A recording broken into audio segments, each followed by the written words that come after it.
Hi kids, hope you are doing well. So today we are going to start with our next chapter, chapter number 15, जिसका name है Rabindranath Tagore. Alright, so let's begin.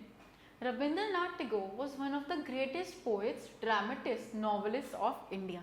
So यहाँ पर हमारे former president Rabindranath Tagore की बात हो रही है and they are saying कि रविंद्रनाथ टैगोर एक great poet, एक novel writer and at the same time drama writer भी थे. People call him गुरुदेव, उनका निकनेम था गुरुदेव.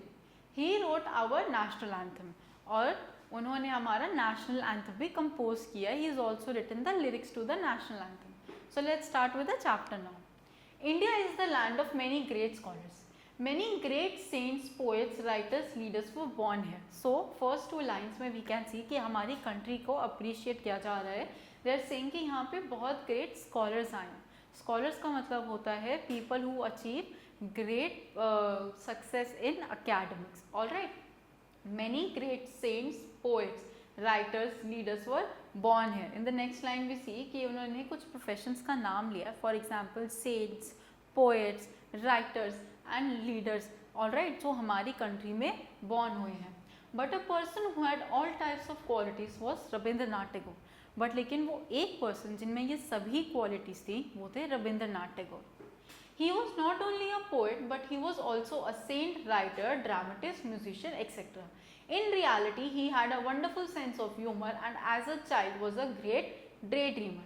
नाउ दे आर सेइंग कि Rabindranath Tagore was extremely talented. वो एक म्यूजिशियन भी थे, वो एक कंपोजर भी थे. He was a novelist and writer also and at the same time in reality उनकी जो इमेजिनेशन थी वो बहुत ही ज़्यादा ग्रेट थी. उनका एक वर्क था जो कि था डे ड्रीमिंग. दैट मीन्स वो बैठे बैठे सिर्फ सोचते रहते थे कि मैं कौन से ग्रेट वर्क कर सकता हूँ. Rabindranath Tagore was born on 7 May 1861 in Calcutta which is now known as Kolkata. Little Rabindranath found schools dull. जो रविंद्रनाथ जी थे उनको स्कूल्स जो थे वो बहुत डल लगते थे. That means he didn't use to enjoy his school time. As his classmates recited their lessons, recite मतलब learn करना, बोलना. तो लिटिल जब उनके क्लासमेट्स लेसन्स को लर्न कर रहे होते थे, Ravi would gaze out of the window dreaming and observing nature. उस सेम टाइम पे जो रविंद्रनाथ टैगोर थे वो अपनी विंडो से बाहर दिखते थे और नेचर को ऑब्जर्व करते थे और उसके एनिमल्स कैसे फन कर रहे हैं और लिव करते हैं उसके बारे में ड्रीम करते थे. He found his world of fantasy so fascinating that as the years went by, he stayed away from school to wander by the river. Now उन्हें अपनी fantasy इतनी ज़्यादा amazing लगने लगी थी that in later years, कुछ time के बाद वो स्कूल नहीं जाते थे बल्कि river shore पे wander करते रहते थे. That means वहीं पर घूमते रहते थे. Nature attracted him. जो nature था उन्हें बहुत ही अच्छा लगता था. Rabindranath's mother had a large family to look after and his father. Maharshi Debnath travel a lot. ना रविंद्रनाथ टैगोर के जो मदर थी वो एक बहुत ही लार्ज फैमिली की टेक केयर करती थी और जो उनके फादर थे महर्षि देवानाथ वो बहुत ज़्यादा ट्रैवल करना पड़ता था उन्हें अपने वर्क के लिए. Rabindranath had one constant companion Ishwar who was suppose to keep an eye on him. ना रविंद्रनाथ टैगोर जी का एक कंपेनियन थे जो उनके साथ हमेशा रहते थे जिनका नेम था ईश्वर. Alright. Ishwar often entertained Rabindranath with stories from the Ramayana and enjoyed discovering the mysteries of nature with him. जो ईश्वर थे उनका वर्क था कि वो रविंद्रनाथ टैगोर के ऊपर एक आई रखे. कीन आई मीन्स बहुत ही क्लोजली उन्हें फॉलो करे, उनके एक्शंस पे ध्यान दे. और ईश्वर जो थे वो ऑफन यानी कि रविंद्रनाथ टैगोर जी को वो बहुत ज़्यादा एंटरटेन करते थे. हाउ? वो उन्हें रामायण की स्टोरी सुनाते थे और वो जो भी नेचर की न्यू मिस्ट्रीज डिस्कवर करते थे उन्हें रविंद्रनाथ टैगोर जी के साथ शेयर करते थे. Though Rabindranath's parents often worried as to what would become of him, they were filled with pride when he began to write poetry at the young age of 8. Now, even though Rabindranath Tagore, because उनके parents को पता था कि उन्हें nature बहुत अच्छा लगता है और स्कूल ज़्यादा पसंद नहीं है, they used to get very worried that what would become of this boy. But जब रविंद्रनाथ जी ने पोएम्स लिखना स्टार्ट कर दिया they were a little less worried. At 17 they sent Ravi to England for higher studies. तो जब रविंद्रनाथ जी 17 years के हो गए उनके पेरेंट्स ने उन्हें इंग्लैंड भेजा so that he can study further. He return home to take up writing and acting. तो जब वो वापस घर आए तो उन्होंने डिसाइड किया कि वो राइटिंग करेंगे एंड एक्टिंग करेंगे. In 1883 रविंद्रनाथ मैरिड मृणालिनी देवी. तो in 1883 रविंद्रनाथ ने किससे अपनी वेडिंग की? मृणालिनी देवी. One day Rabindranath's father called him and said, Ravi, you have a family now. I think you are responsible enough to take charge of our land at Kushtia, now in Bangladesh. What do you think? So now one day after the wedding, Rabindranath जी के father देवरनाथ जी रवि को phone करते हैं और कहते हैं that because you have a family now, I think अब आप responsible हैं. हाँ अबाउट हमारा एक लैंड है जिसका नेम है कुश्तिया, आप उसके इंचार्ज बनो और उसकी टेक केयर करो. नाउ ये जो लैंड है कुश्तिया अब ये बांग्लादेश कंट्री में आता है. ऑलराइट, तो he asked him what do you think. Rabindranath jumped at the offer and made the best of this stay there. Now Rabindranath ji को ये ऑफर बहुत ही अच्छा लगता है और उन्होंने जितना टाइम भी वो वहाँ रहे ही enjoyed himself. He loved the simple songs of the farmers and the boatmen and was kind to his worker. Now वहाँ के जो farmers थे उनके जो songs होते थे वो बहुत ही ज़्यादा enjoy करते थे उसको, और जितने भी workers उनके लिए work करते थे he was very kind towards them. When he found that the poor illiterate peasants were steeped in superstition, he decided to open a school.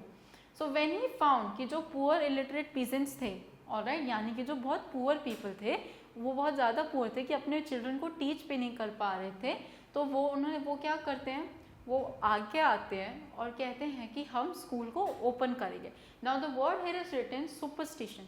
Superstition का मतलब होता है something that is not true but believed by people. Alright, तो ये एक myth होता है जो ऑल्दो जिसका कोई फैक्ट नहीं है, कोई भी एविडेंस नहीं है, but still people believe in it. Mrinalini he said to his wife. So he called the name. We have some land at Shanti Niketan near Bhopal in West Bengal. So ये जो शांति निकेतन है ये एक प्लेस का नाम है जो कि वेस्ट बंगाल में बोलपुर के पास है. Do you think it would be a good idea to open an informal school there? So वो अपनी वाइफ मृणालिनी को बुलाते हैं एंड कहते हैं कि हमारा शांति निकेतन में एक लैंड है. So do you think अगर हम वहाँ पर एक informal school open कर दें so that would be helpful? Oh yes, agreed Mrilalini. Then she teased him, but you never liked school yourself, I heard. So उनकी वाइफ कहती हैं yes, it will be very helpful. But अब वो उन्हें tease करती हैं that I have heard, मैंने सुना है कि आपको खुद भी schools पसंद नहीं थे. Well, I have plans for a different kind of learning environment, not closed within four walls. Wait and see. Now Rabindranath ji says कि मेरे पास एक different kind of learning environment का आइडिया है. मैं 4 वॉल्स में बंद करके, या दैट मीन्स 4 वॉल्स में क्लोज करके चिल्ड्रन को टीच करना जैसा स्कूल नहीं बना रहा हूँ. That's why I said an informal school. And that is how Shanti Niketan came into being. Here classes held in the open air under the trees. So वो कहते हैं that here classes are held in the open air under the trees. So with this idea Shanti Niketan school की advancement हुई और open air में, that means in open air in vast grounds बच्चों को पढ़ाने की एक्टिविटी स्टार्ट हुई. But Rabindranath was still not satisfied. अभी भी रविंद्रनाथ सेटिस्फाइड नहीं थे. He wanted to do much more for India. उन्हें अपनी कंट्री इंडिया के लिए और भी बहुत कुछ करना था. Most of all he wished for piece and harmony. So most of all वो किस चीज़ के बारे में विश कर रहे थे? पीस एंड हार्मनी के बारे में. That is why the partition of Bengal in 1905 disturbed him deeply. That's why जब बंगाल and बांग्लादेश के बीच में डिस्ट्रीब्यूशन हुआ in 1905, he was very disturbed. He was very disappointed because उन्हें peace and harmony चाहिए थी, unity चाहिए थी, but यहाँ पे borders हो रहे थे built. Alright? He protested through speeches. उन्होंने speeches दे के protest किया. And songs, उन्होंने songs भी compose किए. One of his songs, Amar Sonar Bangla, Ami Tome Bhalobashi, that means My Golden Bengal, I Love You, was later made into the national anthem of Bangladesh. So that means उनका जो ये song था वो बांग्लादेश का anthem भी बना. Rabindranath Tagore also wrote Jana Gana Mana, which was adopted as the national anthem of India. So Rabindranath जी ने एक national anthem भी लिखा हमारा Jana Gana Mana. Alright.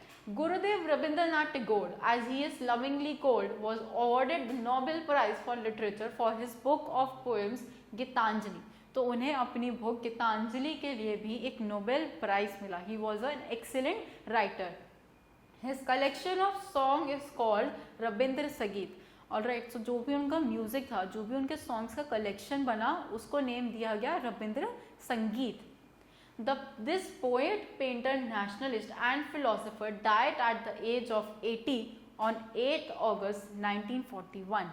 Now ये जो एक इतनी ग्रेट पर्सनालिटी थी, इन्होंने अपनी लाइफ जो इनकी एंड हुई, it was on date 8 August 1941. Alright, so that was it for this chapter. Alright, so we see how ये रविंद्रनाथ टैगोर जी के बारे में एक स्टोरी थी, कैसे उन्होंने बचपन में अपने स्कूल्स और नेचर को इतना ज़्यादा इन्जॉय किया, कैसे उन्होंने बड़े होके स्कूल्स इन्वेंट किए उस टाइप के जो उनके लिए एक लर्निंग एनवायरनमेंट बहुत ज़्यादा हो सकते थे, बहुत अच्छे हो सकते थे. Alright, so we have a few exercises now, let's begin them. So our first exercise is tick the correct option. India is the land of many scholars. As written in the chapter, India is a land of many scholars. Tagore was born in, Tagore कहाँ पर born हुए थे? इन Calcutta, जिसे अब कोलकाता का name दिया है. Rabindranath Tagore married. Rabindranath Tagore ji ने किसके साथ शादी की होती है? Mrinalini Devi. Tagore wrote a book of poems called, क्या नेम था उनकी बुक का? Gitanjali. Alright, now we have few fill in the blanks. Some words are given to us, we have to fill these blanks with them. Tagore was born on 7th May 1861 in Calcutta. Alright, उनका जो birth हुआ था वो Calcutta में हुआ था. Rabindranath Tagore also wrote, उन्होंने क्या भी रोट किया था? जन गण मन, जो कि हमारा नेशनल एंथम है. My golden Bengal, I love you, जो उनका बहुत फेमस सॉन्ग हुआ, which also became the national anthem of Bangladesh. In Shanti Niketan, classes are held in the open air, all right, under the tree. Let's move on now. We have to tick for a true statement and put cross for a false statement. So our first statement is, Tagore was born on 7th May 1861 in Calcutta. True. At 17, he was sent to Japan for higher education. False, he was sent to England. Tagore married Mrilalini Devi in 1883. True. So our fifth statement, Tagore was nominated as the Prime Minister of India. No, Tagore जो थे उन्हें Nobel prize के लिए nominate किया था, not for a Prime Minister. All right. Moving on, answer the following question. So we have a few questions. Let's discuss them. Who was Rabindranath Tagore? Rabindranath Tagore was a great leader. All right. वो 7th May 1861 कैलकाता में born हुए थे. वो musician, poet, writer, novelist, dramatist, सभी activities में बहुत ज़्यादा excelling personality थे. Okay, next, when and where was Rabindranath Tagore born? तो रविंद्रनाथ टैगोर कब बॉर्न हुए थे? रविंद्रनाथ टैगोर कैलकाटा में बॉर्न हुए थे on 7th May 1861. Next question, what did little Rabi find dull? Little Rabi को क्या डल लगता था? उन्हें स्कूल्स डल लगते थे, बिकॉज उन्हें एक क्लोज्ड वॉल्स में स्टडी करना अच्छा नहीं लगता था. He used to love nature and that's why उन्होंने शांति निकेतन का फाउंडेशन भी करा. Next question, when was Rabi sent to England for higher education? Rabi को at the age of 17 England में सेंड किया गया सो दैट वो अपनी हायर एजुकेशन परस्यू कर सके. Alright, right one of the literary works of Rabindranath Tagore. हमें रविंद्रनाथ टैगोर के लिटरेरी वर्क्स के बारे में लिखना होगा. सो उनकी एक बुक थी गीतांजलि, जिसमें उनके सभी पोएम्स थे. ऑलराइट, तो वो उनका एक लिटरेरी वर्क था. Okay, so alright, so that was it for this chapter. I hope you understood and learned more about a great personality, Rabindranath Tagore. Stay tuned, stay happy. I'll see you in the next video. Thank you.